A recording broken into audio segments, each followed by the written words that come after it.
আসসালামু আলাইকুম। দেখতেই পাচ্ছেন আজকে শিম দিয়ে ভর্তা বানিয়ে তারপর ভাত খাবো। দেখতে পাচ্ছেন সরিষার তেল, রাঁধুনি খাঁটি সরিষার তেল দিয়ে, সরিষার তেলটা দিলে স্বাদটা একটু বেশি হয়। সো আমি পেঁয়াজ কুচি মাখিয়ে নিচ্ছি লবণের সাথে। সো ভালো করে মাখালে স্বাদটা দ্বিগুণ হয়ে যায়। সো দেখতেই পাচ্ছেন সবাই, অবশ্যই সবাই বলবেন ভিডিওটি কেমন হয়েছে। আর ভর্তাটা কিন্তু অনেক মজাদার হয়েছে, অনেক সুস্বাদু হয়েছে। সো আপনারা না খেলে বুঝতে পারবেন না। দেখতে পাচ্ছেন এখন ধনিয়া পাতার সাথে মাখিয়ে নিলাম। আর এই যে দেখেন ভালো করে মাখাতে হবে, তাহলেই ভর্তার স্বাদটা পাওয়া যাবে। সো দেখতেই থাকুন সবাই। পাশাপাশি শিমের সাথে একটু টমেটো অ্যাড করলাম। টমেটোটা হচ্ছে অ্যাড করলে একটু হালকা টক টক লাগে, অনেক ভালো লাগে খাইতে। আর প্রথমেই শিমগুলোকে সিদ্ধ দিয়ে নিলাম, তারপর হচ্ছে সব কিছু একত্রিত করে সরিষার তেল দিয়ে দিলাম।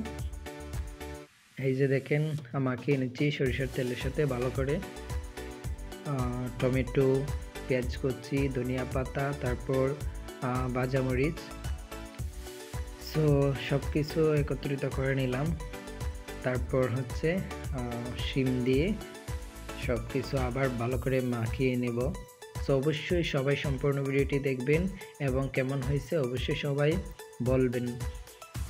সো দেখতেই পাচ্ছেন শিম দিয়ে একত্রিত করে নিলাম, সব কিছু মাখিয়ে নিচ্ছি ভালো করে।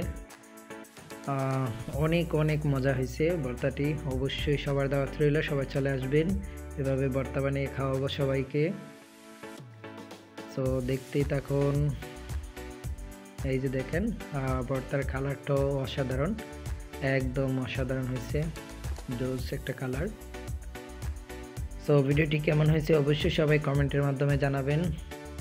সো তারপর ভাত নিয়ে নিলাম।